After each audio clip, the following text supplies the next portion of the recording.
So a vector space, vector spaces. So this is actually, okay, let's define this one, definition one.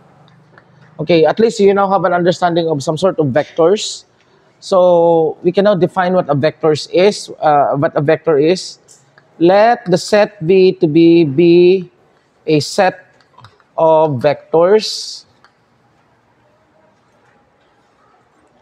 over a field F. When we say V, a set of vectors over a field F, this means that, okay, yan na ako ikuan. A set of over a field F. V is a vector space if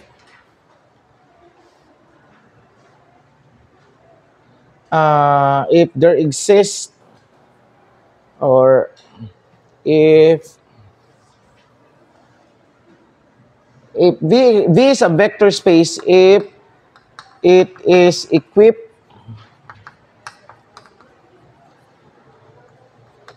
with two operations, two binary operations,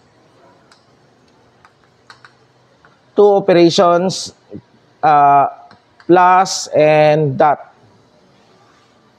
Okay? Such that,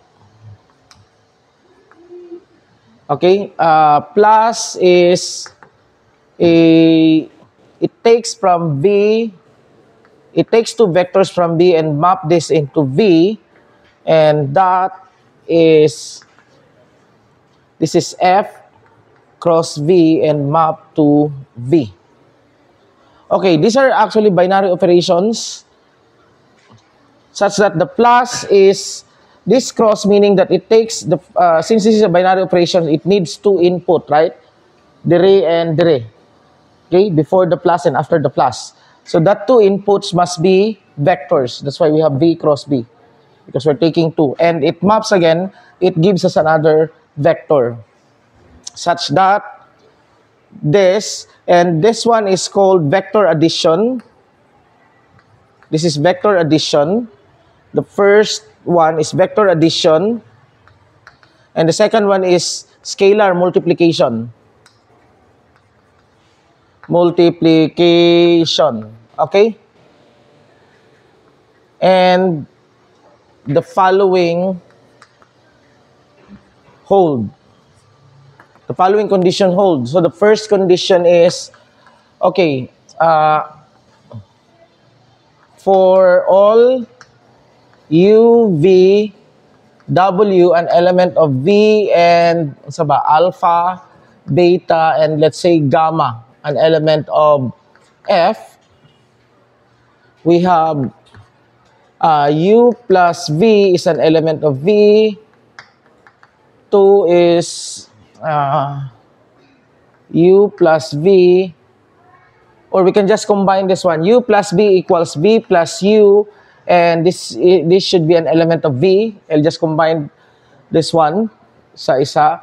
And then U plus V plus W equals U plus V plus W. Third one is existence of an inverse.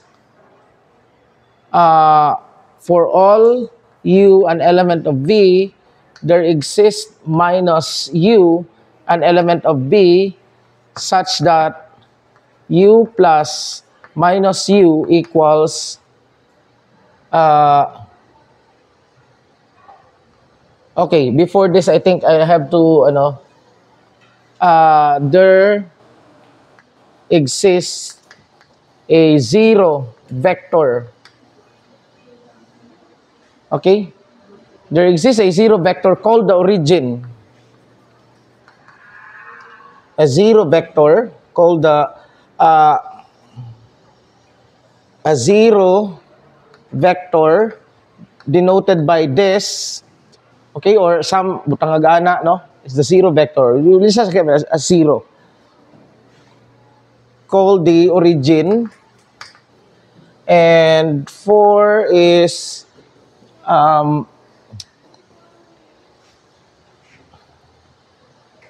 for all u, an element of V, there exists u minus u. Okay? There exists minus u, which is an element of V, such that u plus minus u equals 0. And 5, what else? We have distributive, okay. For any scalar A, alpha times u plus v equals alpha u plus alpha v. And I'll combine this one. Alpha plus beta times u equals alpha u plus beta u. And 6.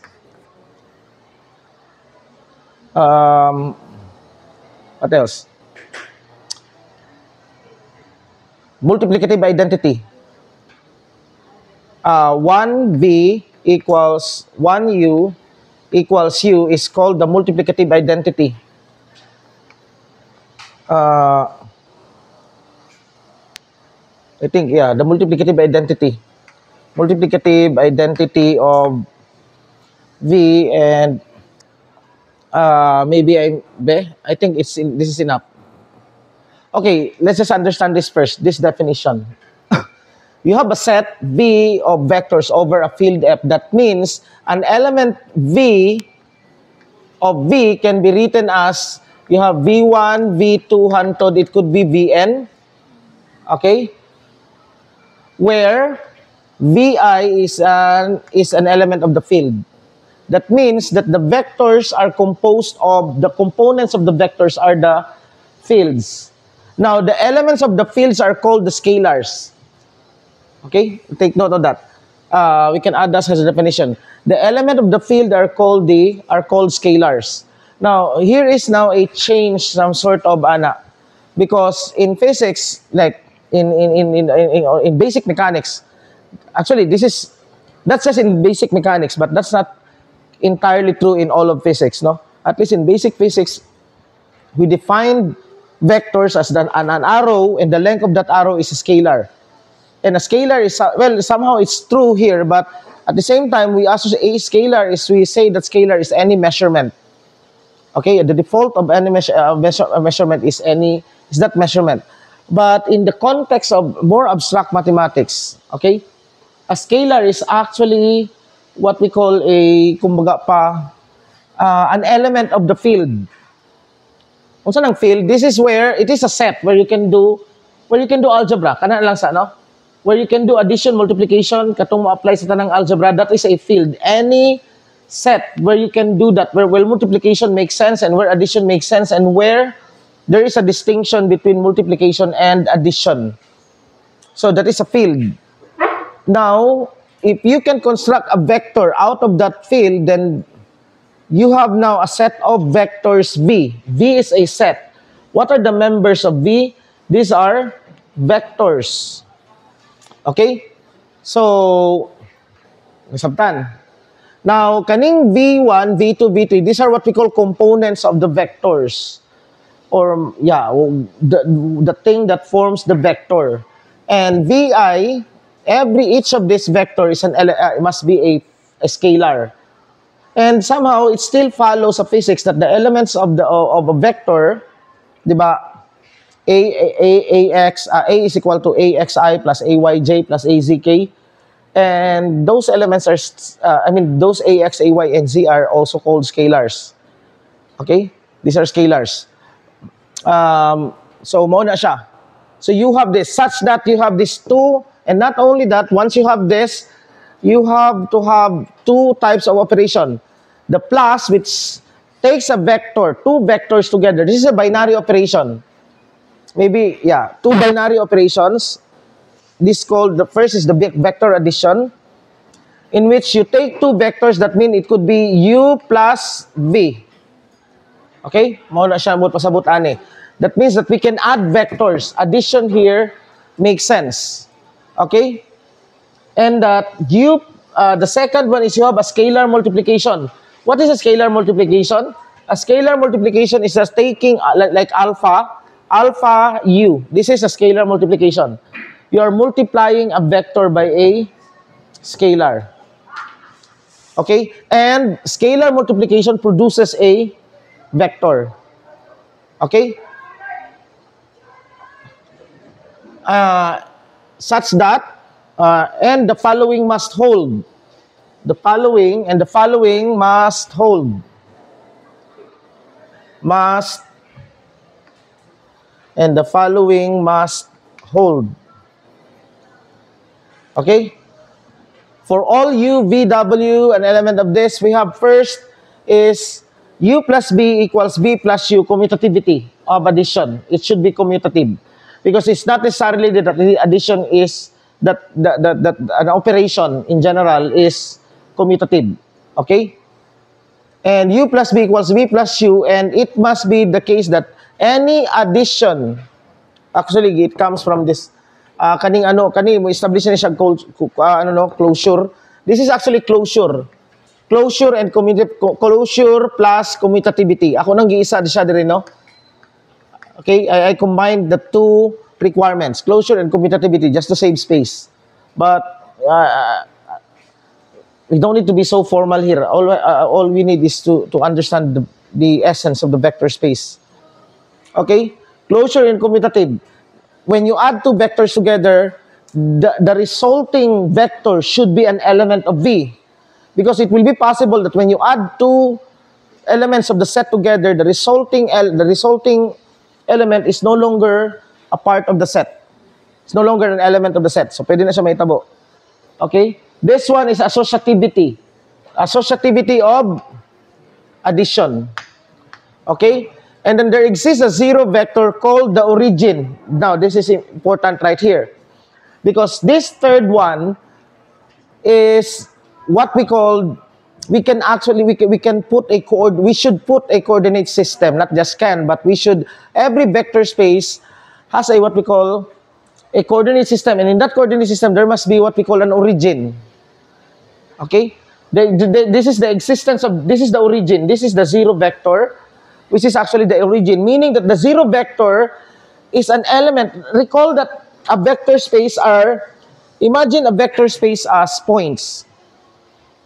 For example, these points. Let's say these points form a vector space. There must be one of those points, a zero. So a zero vector is just an element of that vector space. And that should be called the origin. Okay, we can, there's an origin on that. Meaning that we can coordinatize it. Because if there's no origin, how can we even put in coordinates in the first place? How can we put an axis on it? Okay? So that's why dapat na origin. And then here, for every or for all u, an element of V, there exists a minus u. Ako lang ibutang agani because just to emphasize, it's a single entity. A minus u, this is called the additive inverse. Additive inverse of a vector u. Such that when you add u, and with this additive inverse, you get the zero vector, the origin. Now, why is it important to say that? Well, of course, it's important to define that because, in fact, kanang ginabuhat nato sa kanang ginaano ni sa computation, these are just all about definition. I can even construct a field such that 1 plus 1 is not equal to 2. No? I can construct a field that 1 plus 1 equals to 2. It's just based on the definition. Okay. And this is this is the existence of additive inverse. What we call minus u is called the additive inverse. Okay? And here, this is the distributive property of multiplication over addition. Now, take note here, alpha, the Greek letters are scalars, meaning that they are numbers, single numbers. Just like, for example, sa vectors that you used to know, you have a vectors with that arrow, di ba? and you have any number that can be multiplied by that. Those are scalars. Okay? And here, this is just the distributivity. And last is, 1u is equal to u, the identity, multiplicative identity. Okay? In terms of the scalar multiplication. Okay? Now, okay. Exercise. O quiz 1. Prove that 0 u equals 0.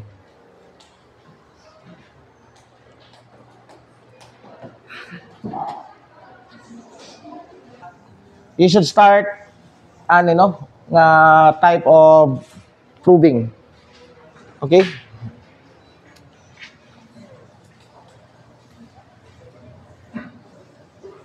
Okay, now we have the concept of the vector space.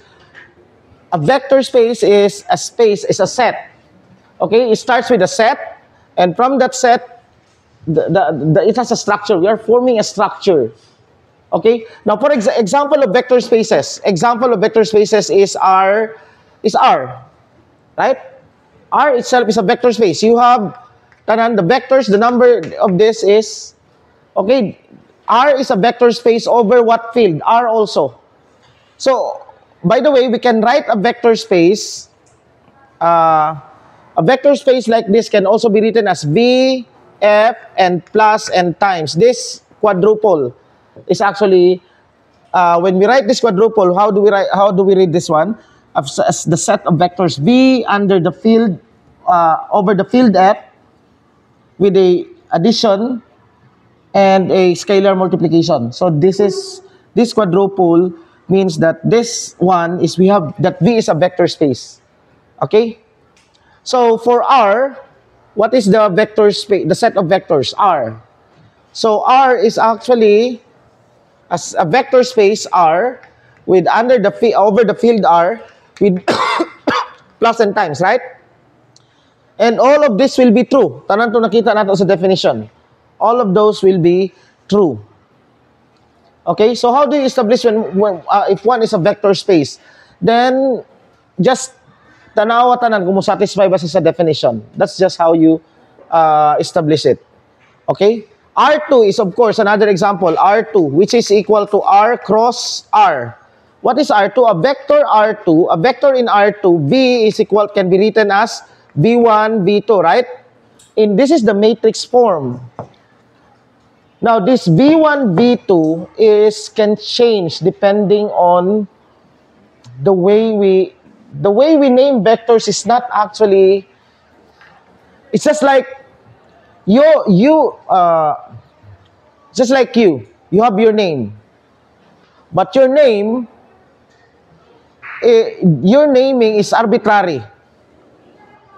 What you are really is a person that can be given any name. But what you are as a person is, you have an entity, an identity. Okay, you can be called for whatever names. Okay, just naming you, and even when you change language, the Paul becomes Pablo in Spanish, right? So there's that version. Well, it also happens in vector spaces. Just like naming. Kanimanggo, this is actually the name of V, the vector V, V1, V2, in terms of a given basis, set of bases. Now, what do I mean by that? Because R2 is actually this structure. Any point this board is right here is R2. This element right here is an element of R2. If I'm saying that this board is the R2, nakuha? Now, of course, this will have a name. I can name this point, but depende og asa na ko ibutang ang origin. If I'm going to put the origin, this will have a different name than when the origin is here, right? Tama? And even so, if I'll be using a different different basis vectors. In terms of the basis, wato na istoryahan karon, the basis vectors. Okay? Then this will also have, this point will have a different name, even though the same, I stay put my coordinate system right here, but change, I'll use a different set of bases. Then this will have a different name now. Okay? So, what really is a vector is this is R2, the elements are points on this. Each point on this one is an element of that R2. Now, this point right here, I know that it exists. I can see that. But the way I look at that would be in the context of how I would define this space right here. I can say that this is in the middle if I'll just limit my quandary, no? Or I can say that this is the origin if I'll put the origin here. Okay? So it depends on the context. But that element, that point there exists. That's a real thing. Okay, it exists. That point right there exists. How could a point exist when it has zero size? That's the reason. How could a point exist when its size is 0? Okay? So you see, yeah, mo na ko ano. So nasabtan ninyo at least ang abstraction ane, because this is actually abstract. But the thing is, the mathematics of vector spaces is very important. It's the most important thing that you will learn in the undergrad. Of course, I'm not saying that differential equations are not important, but differential equations, whatever so ginaano niyo so far, are built on the language of vector spaces. We can do that. Their nature, the way that their properties depends on the property of that vector space. Okay, so mo na kuan ana. Okay, as we will see, as we will be seeing later. Okay, another example of vector space R2, of course R3. So these are just real vector spaces. We can also have complex vector spaces, a complex number. Okay, question? Oh. Or the set of polynomials, Pn. I don't know how, Pn. We can say that Pn is a vector space. Let's just say the space of polynomial Pn. Pn. This is with the field under the field is R, and of course with an ordinary addition and multiplication as the. Okay, what are the elements of polynomial? Unsa bitawag nato ani? Pn, ano lang? Or yeah, just P of degree n. Yeah, we have to put the degree. So for example, an element of this, if let's say P5, what's an example of P5? What is a vector in P5? Well, a vector in P5 is that f of x equals 2x5 plus 3x4 minus 2x squared plus 1. This is a vector. This is an element of this polynomial right here. Okay, is an element of P5, and P5 is a vector space. Why is P5 a vector space?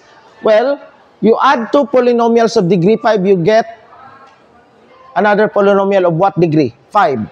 So the first one is true. Is it commutative? Yes. Does the 0 exist? What's the origin? Well, the origin is just f of x equals 0. Okay?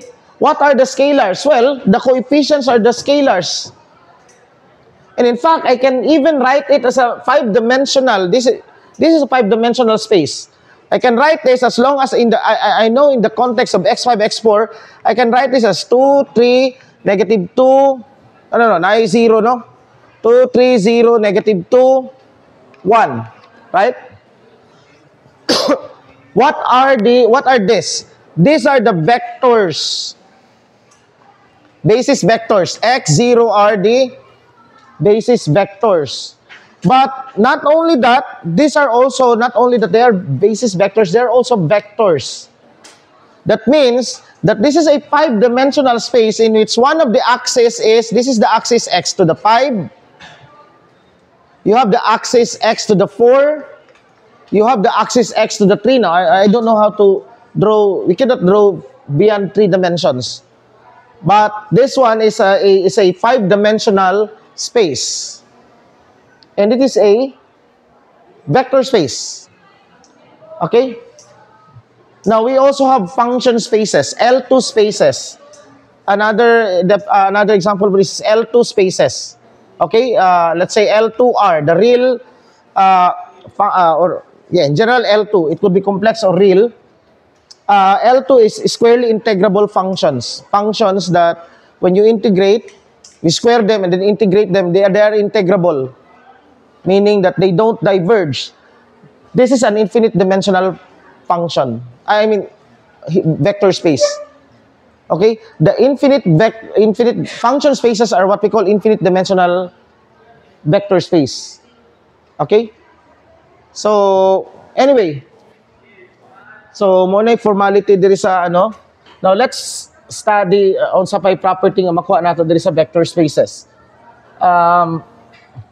Now, I'm not so formal. When you read about a formal book on this one, dagan kay mga theorem, definition, I'll skip most of that because this is just a 2-meeting pilay budget, Dua ka meeting lang siguro at most. No? At most. Just to, okay, the budget for this topic is at least, at most 2 meetings. Just for you to understand this one. Vector spaces. Because in many cases, in theoretical mechanics, in Newtonian mechanics, we will be dealing with differential equations, solving differential equations, and these are actually elements of a given vector space. In fact, the differential function, the set of differential d squared of dn squared, it is a, kumbaga pa, na vector space. Okay? Now, let's define a basis. Well, a basis vectors is a set. Basis, definition. A basis, a given set B, which is given by, okay, I'll put V1, V2, hantod. Lahi na po din nga V ha. Vn, meaning here, in my context, Vi is an element of the vector space B. Here, we always assume that we have a vector space V under the field F with this. Okay? We are assuming that this exists. We are in a given vector space. Okay? So, Vi are not components of a vector, but vectors themselves. Okay? Unlike ganiha. Okay? V, any given is called a basis. Is called a basis. Okay?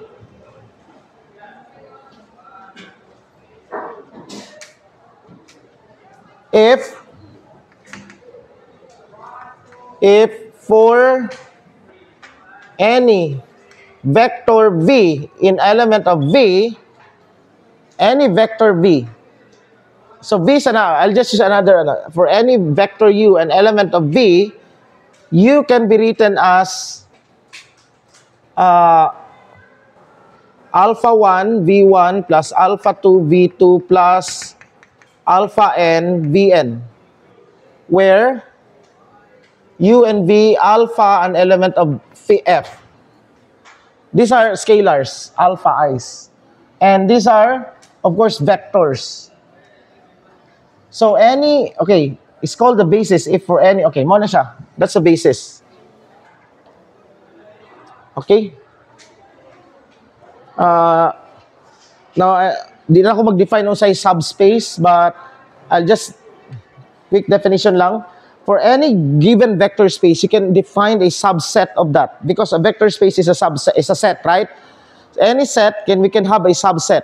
Now, if that subset of a vector space is also a vector space, meaning that it has origin in it, follow, no? Then that subspace is actually also called a that's called a subspace. that subset now, which is also a vector space. Again, you have a vector space V. You have a vector space V, and then you have a subset of V. And if this subset of V forms a vector space in itself, okay, then this one right here, we can call this B, ana lang, no? Then we call this B, usay tawag ana. Hat na lang, V hat. We call this V hat as the subspace of V. Okay? If V itself is a vector space. So that's a subspace. So I will not write that one. Basta, a subspace is just a vector space. Okay? So, here, for example,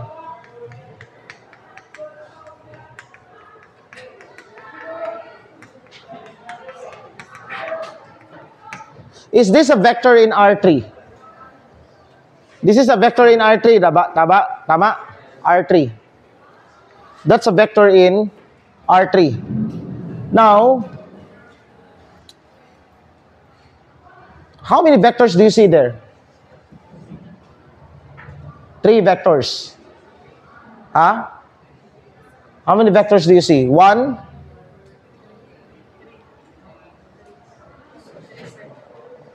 There are 3 vectors. It's an element of R3, but why do you say that there are 3 vectors? I, J, K.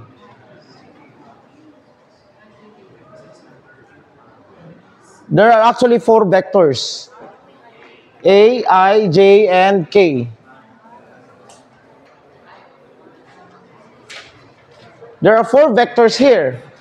A is just written as a combination of I, J, and K. Because we set I, J, K is a basis. The set I, J, K is a basis. But A itself is independent of I, J, K. We just write it as if in the context, ana ba? No, A itself, that person, you as a person yourself doesn't depend on your name, tama? Your name could depend on the language o sabay posible og sa panahon pa sa sa Espanyol sa una imong pangalan kay kuan Restituto. No? Sa beautiful name sa una. Okay? So posible na siya. Protasio, Procopio. Tama?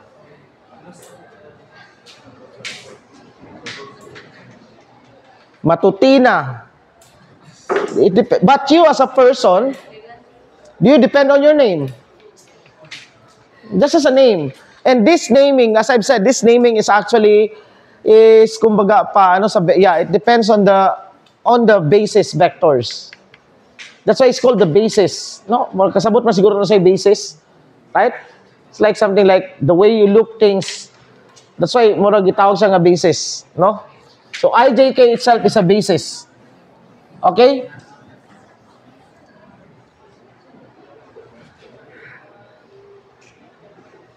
Okay.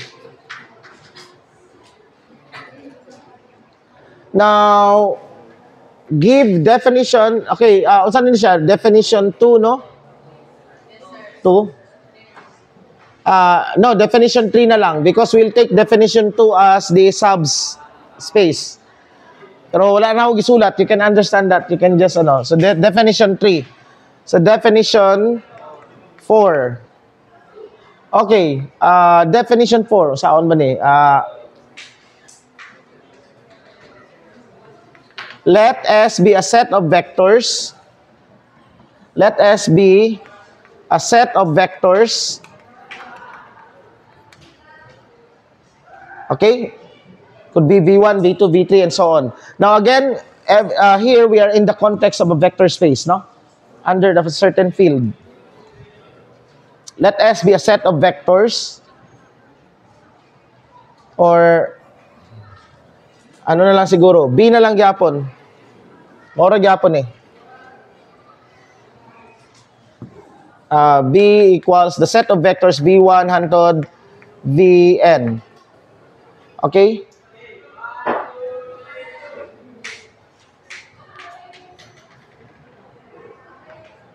The span of B of that set is the ano ba? Subspace of V. The span of B is a subspace of V, or ano lang sa, is a subset of V, is a subset of V whose element can be written as, I'll just use a different VK.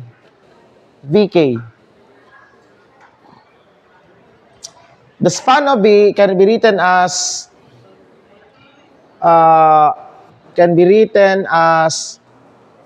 well, let's say that is U, no, which is an element of the subset of B. Alpha, the summation of alpha I Vi, I equals 1 to K.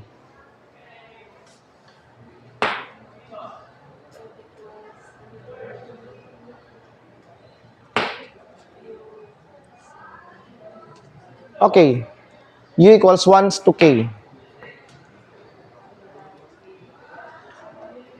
Okay, we call this also the span of B. Another the notation for this one is span V, no? Span V. Now, theorem. Okay, in definition 2, although I did not write it, but I defined a subspace to be a vector space, a subset, and not only a subset, it's a subset that is a vector space. Not all subsets of V, if V is a vector space, not all subsets of V can be a vector space. Okay? Now, suppose that subset, when that subset of V is a vector space, okay? And that subset of V could be lesser in dimension in terms of V. What do I mean by that? For example, this board right here, R2, is a subspace of R3. It's a subspace of R3, tama?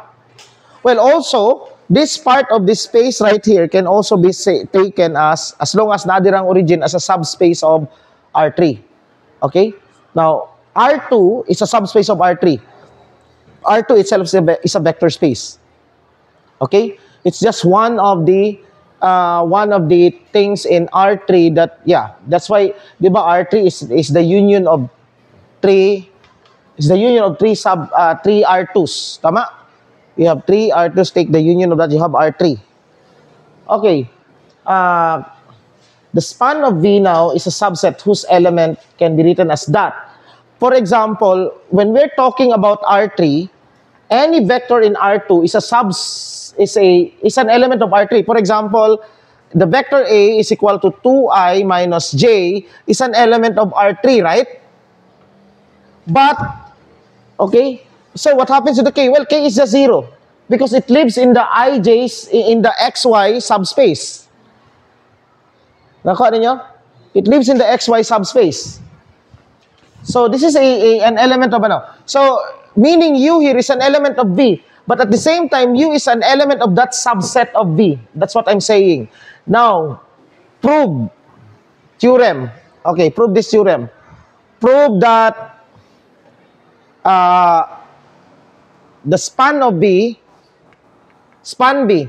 So the span of any set B, which is actually also a subset. This is a set, right? The span of B, because it defined as this. The span of B is those set. Okay? Actually, the span of B, maybe the span of B, ato ning isulat, the span of B, span B is the span, is the set, ato ning klaro, is the set, span B a subset of V. Okay? Now, theorem, span B is a vector space. Prove this one. This is abstract spaces, abstract vector spaces. And I'm trying now to change the notion, your notion of what is a vector. At ato na itong kalimtan tong arrow. Okay? Dili na ana ang vector. Sa una, we picture out a vector like this, right? No? So, now, we no longer picture out vector like this. No? Unsa na siya? It's just an element of any space. Well, it could even look weird. As long as it's an element of a set which follows certain rules. That is a vector space. An element, anyway, vectors, and it has over a field. Okay? So, theorem, span B is a vector space. We have this definition. Definition of 5. A given set of vectors B, okay, di na ako ikuan ha. Basta in our context, a given set B of vectors, no? A given set B of vectors is a basis. The word here is a basis for V if span B equals V. That means that you have a set of possible basis vectors, okay? And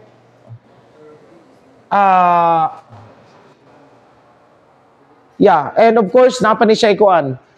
And what else? If span B equals V, and not only this, it should be minimum. It should be the minimum set. How do I write that? If span B equals V, and ako na lang sa ninyo but what I mean by this one is because span B is B, but it's possible that the span of a given set is V, but then there are vectors right there that is redundant. Okay? That is redundant. Meaning here, ani na lang, before this, I'll define dimension. Definition, unsa na siya? Definition 5, so that would be definition 6. The dimension of a vector space V, denoted by dim V, okay, is the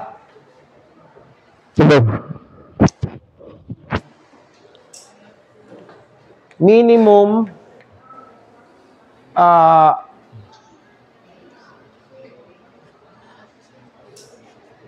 okay, before this, I need to define, na ako'y nalimtan i-define. Tanggalon na sa nato ni. Okay, I'll define definition. A given set, I'll just use another set para medyo malayo to sa context sa basis. A given set of vectors, let's call that set S na lang, no? Given by V1, V2, hantod, it could be Vn, is called linearly independent. Linearly independent. Okay? If the solution to the linear combination, to the linear combination, maybe you cannot read my writings, pero okay naman kaya na may video, no? Saman. Okay, is the linear combination. Okay, a given set S. This is a set of vectors. Is called linearly independent if the solution to the linear combination given by alpha v1 v1 plus alpha 2 v2 plus hantod plus alpha n vn equals 0 is alpha 1 equals alpha 2 equals alpha n equals 0. This is the only, meaning that the only solution is trivial. Now, let's interpret this because this is very important. The linear independence. Okay, nga no, when do we say that vectors are linearly independent? Okay, sabto nato ni siya. And because many memorize this definition but do not understand to what extent nga no ni siya. Okay? Any given set S, V1, V2, Vn is called linearly independent if the solution to the linear combination, you have alpha 1, you have a linear combination of vectors. Then first is why do you even have a linear combination of vectors? Okay, for example, the vector A. This is an example of a linear combination. A is equal to AXI plus AYJ plus AZK. Okay? Kinsay pwede ka diri mo forward gamay kay para tanaw ni mo time to time ning basin mapalong ba kay sayang ba? Di, kuha lang tayo mong bangko. Iba, yeah, diri lang ka.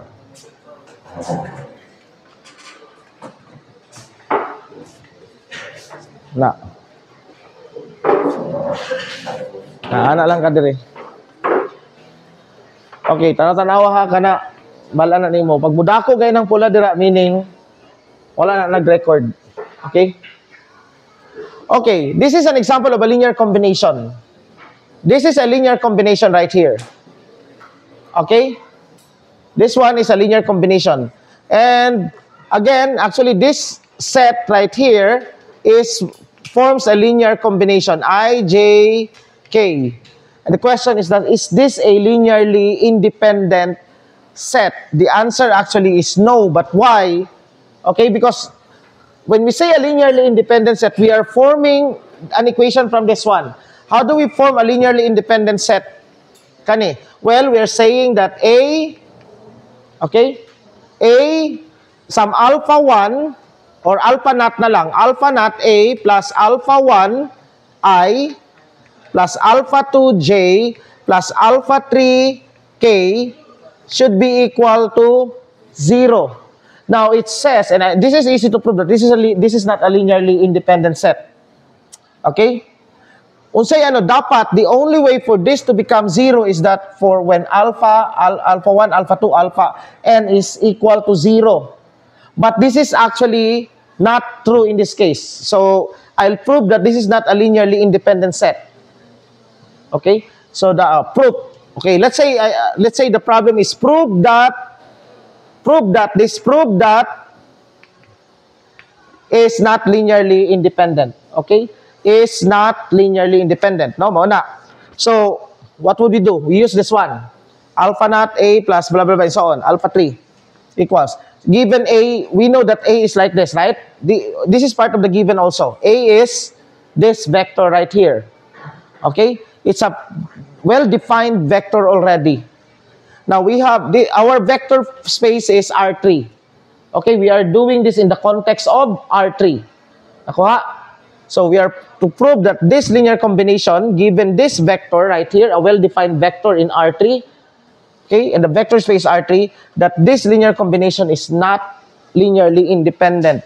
Okay, what do we need? We would, in order to show that this is not linearly independent, this means that all of these coefficients, alpha 1, alpha 2, alpha 3, must be 0. That's the only way for this to be 0. But, okay, but then, given, it's from the given, but then A was already, di ba, AX plus AYJ plus AZK. And of course, we know that AX, AY, and AZ, AX in fact alpha 1, tama? Makita natin diri, what is alpha? Alpha naught, this is 1. Asa ni gikuha? From the given. Part this is the given. Okay? Given this vector and another vector ijk. Okay, we have these 4 vectors. This vector A and the vector I, J, and K. We have alpha naught equals 1. AX equals, I don't know, alpha 1 equals AX, right? Alpha 2 equals AY, and so on. Okay? So, therefore, the solution is not trivial. Therefore, this is not a linearly independent set. Now, what do we mean by a linearly independent set, if that is the case? Okay? If that is a linearly independent set, then meaning karon, okay? I'd like to have this interpretation. Yeah. Okay, pakitanaw-tanaw lang. Okay, so we have this since the accidentally the recording was shut. So mo ni siya. What do we mean really by expressing a vector as a linear combination? Okay, we have here vectors A and vectors B. A, B, and vectors X. Now, is it possible that can we write X as a linear combination of A and B? That means that we want to write the vector X as some XA times A, X sub A, plus X sub B times B. Meaning that, okay, first let's interpret this. This is a scalar multiplication and a scalar multiplication. What a scalar multiplication does to a vector is that it changes its length. Tama? It changes its length or negates its direction. That's what a scalar multiplication can do. If it's negative, it will negate its direction.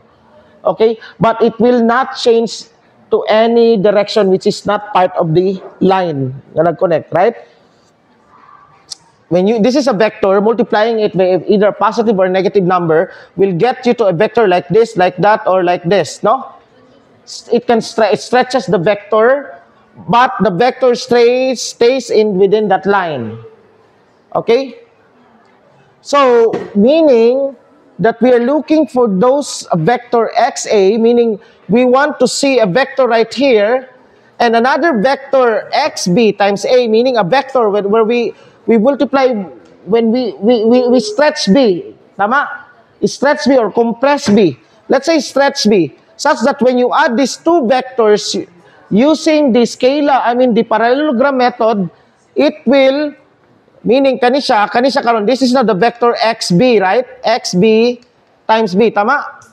Right? This is the vector B. Now, this new vector right here, after this is XB times B. Okay? Now, this is vector A, and this one is XA times A. Now, look at, when I add this one dire, diba, if I put XB right here, this is a very elementary illustration. Did I get X? Tama? So, akong gipasaka si A, o gipataas na ko si B, and I should get another point from their addition. That is what is meant by expressing B as a linear combination of two other vectors. Now, as you can see, by changing XA and XB, you can arrive at any point right here. Tama? Tama? At any point in R2 can be achieved by just multiplying A and B by any number. Okay? And for example, how can I get to the vector at this point? Well, I will have to multiply B by negative and A by negative and stretch it and stretch this. I can get to this point, right? Using parallelogram. Tama? So any point, that's why the span of the set A, B is R2. Okay?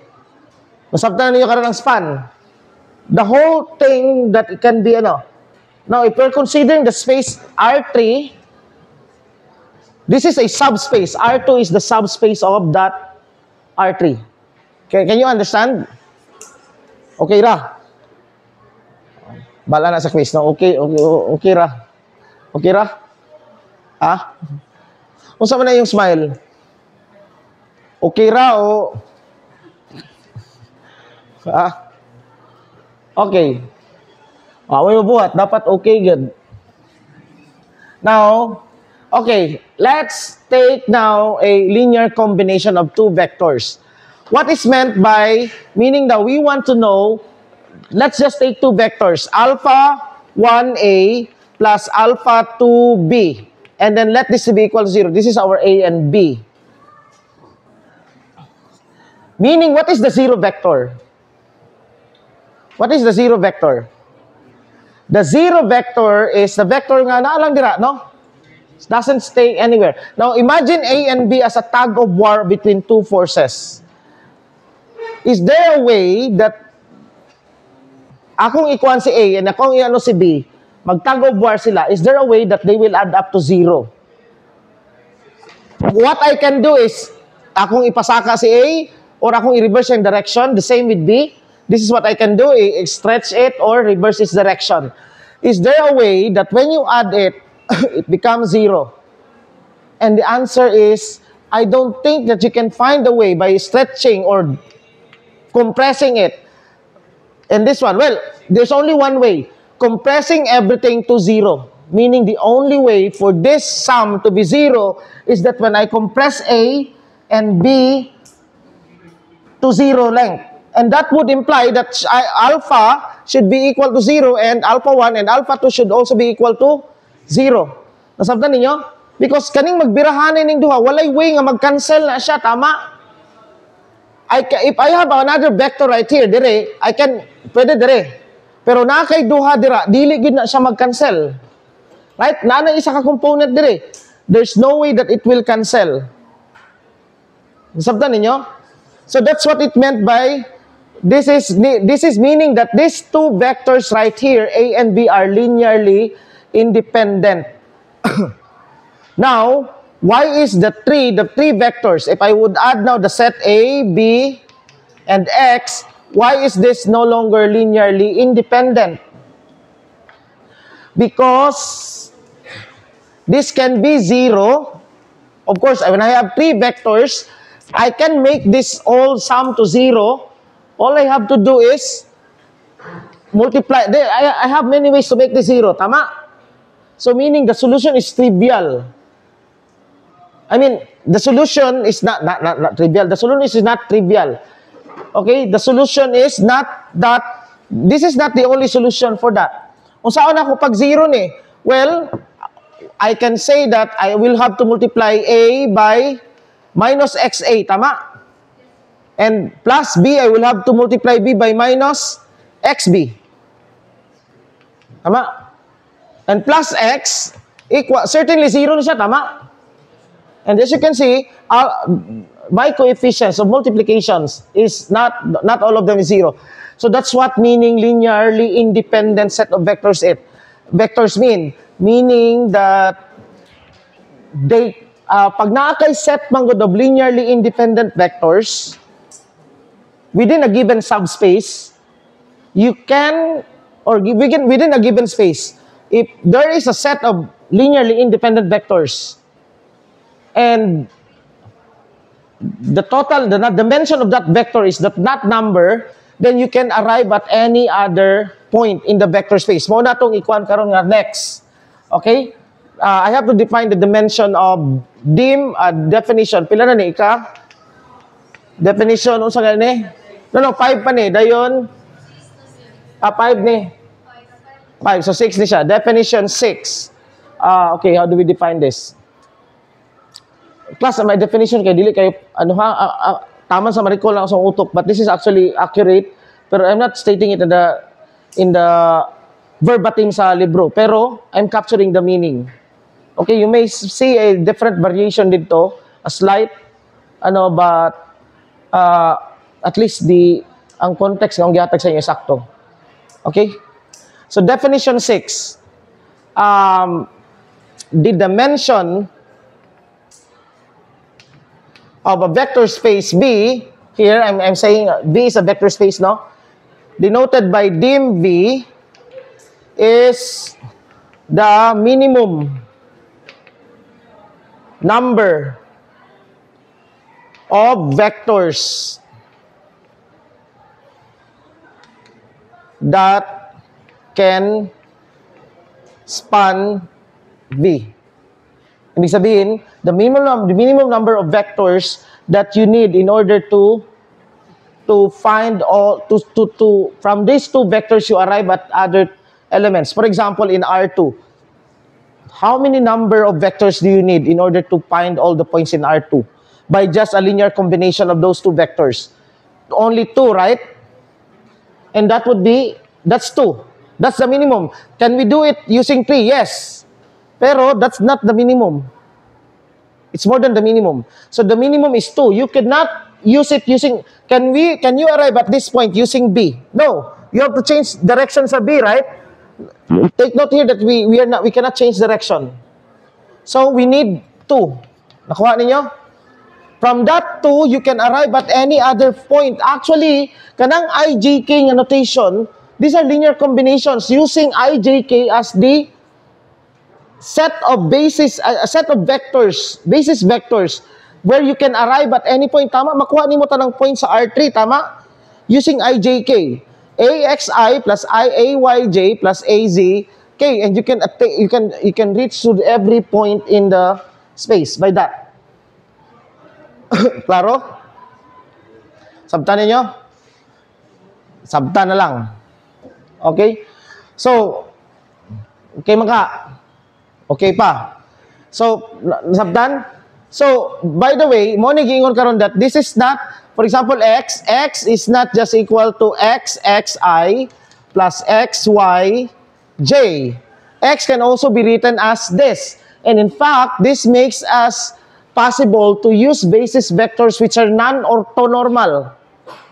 The IJK is ideal because it's orthonormal. Orthogonal siya, perpendicular, and at the same time, normal. Unit vector sila. But then, I can express any vector. That's why, as I've said, it's like your name. You can be named by, you as a person doesn't change. I mean, your entity is, you have a person in you. But your naming, the way that you are called, the name that you are called could change. So, this is just a name of this vector. But this, whatever name it doesn't change x, right? X is still that point. Now, this one is a representation of x when the basis vector is not non-orthonormal, not even orthogonal, meaning that the basis vectors is ani. We can still use the parallelogram method diha. Okay? It's easy. And that's actually what we meant by this. This is just parallelogram method. Unsa na siya? Well, we stretch A by multiplying it xa. Tama? Maabot siya dire. How about this one? We stretch B by multiplying it by xb. Maabot siya dire. And then, isn't this a parallelogram? So, this is still works in whatever. Okay, can you picture out? Okay, I'm trying to gina-concretize na ako ni siya dire because in general when we're dealing with vectors in which our basis doesn't even make sense. Para itong x5. How is x5 a basis? Okay, katong polynomial ganiya. These are abstract spaces. Okay? Sabtan niyo. Okay. Okay. Now, sa babay akong wala na define, be? Dimension. Sa isunod, ani. Chill-chill na tao. Sayo, bisan asa raw makaabot. Okay. Dimension. Ano na, dayon. Usang itong diri ang gibutang before tong kuan. The dimension of B. Okay. We can now define a basis. Definition. I think this is a definition. 7. A set B of vectors, again, a set B of vectors is a basis for V if span B ano na lang, set B which is atong emphasize ang number of elements V1, V2 hantod Vn, meaning specified siya diri. Okay? There are n elements of this one. If span B equals V and dim V equals n. Meaning that this is the space is n-dimensional. There n, this is minimum set. Mura but pasabot ana. So, meaning that this is a set of bases. IJK is a set of bases for R3. Okay? It's a set, it's a basis for R3. No, the set IJK. Okay? So, okay. Alas 2 pa yung next ng klase, no? Extend tagamay, ha? Nagkao naman mo. Okay? So, yeah. Asa na ganit ko? Nadire. Okay. Okay, yeah. This one is just a name of... Ano no? Asa pa? Nalibog na ko sa isunod, ani. Be, sa isunod na ko. Check sa na ko ang sa iyong isunod. Linear transformation. Okay. Yeah, humano lang nato linear transformation and maybe inner product. Tama-tama, mga 159. Nag-aon naman mo. Okay, linear transformations. Definition. Okay, let's just take T to be from given two vector spaces. Let VF and unsa ba VW F plus be any two vector spaces. Okay? A function or a mapping or just map, a map or mapping na lang, a mapping T which takes from V to W, okay, is called a linear transformation. It's called a linear transformation if number one, T of, okay, if for all U, V, an element of V, alpha, an element of an element of F, meaning that these are vector spaces of this over the same field. Okay? One is T of alpha U equals alpha T of U. Okay? And number two is T of U plus V equals, I think baliktad ni siya, no? T of U plus T of V. Okay? Or sometimes instead of saying T of U or T of V, we can just say that is TU. Because later on, this linear transformation will be represented by a matrix in many cases. So, usahay na lang. But as of now, let's just write it that way. T of U, TU, T applying on U. Now, U and V are vector spaces. Okay? I mean, U and V are vectors under, which is an element of and then you have alpha, which is a field. Okay? So, mao ni siya. A linear transformation. Now, what's an example of a linear transformation? For example, did you derive the rotation operator? Have you derived the rotation operator? I mean, when you rotate a vector by applying a rotation, Okay, wala niyo nga na-derive. Okay, assignment. And I'd like you to learn that derive the rotation operator. Ibig sabihin, that would mean na kay vector dire. And then when you rotate, either you rotate the vector or you rotate the axis by an angle theta, what is now, you rotate the axis. This is now our V.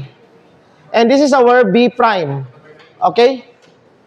We can write B prime as R of V, RV.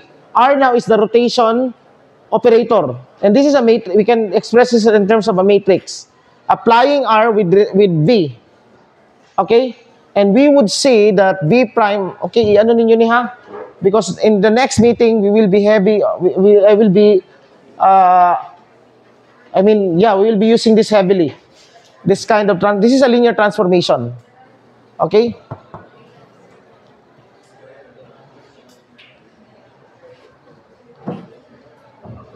Ako na lang i-drive eh. Kapoy. Okay, nakakayaan dire. Okay, this is your original. Naitaas kayo dire nga trigonometric identity ba? Kasi taas kayo nga, di na lang, kay naitaas dire. Kapoy. Okay, so linear transformation takes a vector from V and it becomes a W. That means, here, okay, that, unsay ibot-pasabot ani, T of U or any vector is an element of W, right? U is an element of V, T of W. T of U is an element of the vector space W. Okay? Now, of course, W can also be V because we can have a linear transformation of the space to itself. Okay? Just like, for example, katong diri ganiha, no? It's a linear transformation from R2 to R2. Now, what are another example of linear transformation? Well, it could be that the dimensions of this are different. For example, your shadow is a linear transformation from 3-dimensional space to 2-dimensional space. It's a linear transformation, di ba? You are mapped into the 2-dimensional space as a shadow. Nakuha ninyo? And you can find that function. That's why we can do that in computer graphics. Okay? Katong dire. Okay? It's a linear transformation. Or image processing. Dagang kay gano application. When I was an undergrad sa una, nagbuhat kong program sa DOS lang, not actually C. Kaya wala may ano dito, wala may kanang platter. Ang ginagamit ng computer was actually kanang bukot-bukot. Kay dili siya ma-transfer dito sa Windows tungod kay grabe ka delicate ang mga aparatos. So kailangan ko mag-plot og data. So nagbuhat ko og platter. But not using kanang ginabuhat ninyo karon, but using graphics mismo. Ako mismo i-program nimo tanan pati ang points. Tanan. Pati ang lihok ana. And there dito na first na gid unsa ka importante ang linear transformation sa graphics. Kay nga naman ako'y data i-plot na ko ani, gusto na ko i-change ang space. That's just a vector changing one vector space to another. Okay, ipakita na ko maybe sa inyo ang code sa sunod. Makadala kong computer. Okay? So that's a linear transformation. That's a shadow. Okay? Or how about the linear transformation from lower dimensional space to higher dimensional space? Well, parametrization is an example. Parametrization is from a certain one-dimensional space to a two-dimensional, you parameterize it. So parameterization is from one-dimensional space to either two-dimensional or three-dimensional space. Unsa pa? Think of that. Unsa pa other maano niyo sa linear transformation? Well, maybe not all of this that we think linear transformation is a linear transformation, but yeah, many. Tanaw niyo yung shadow, di ba? Asa man ang shadow naglay? It lives on a two-dimensional space, di ba? Pero ang object nga gi-forecast, yang gi-cast is 3D. Okay? There are only those part that can be nga naay image. Pero itong uban, katong naa sa likod, for example, naa diri ang light, ang kaniyang tiyan dire, naa ba siya'y pulos? Di ba wala? No? Pero pag dire, naa diri ang light, now this now becomes prominent. Dili, anak din niya. Itong anak. Okay? So, anyway, kana na sa siguro ta?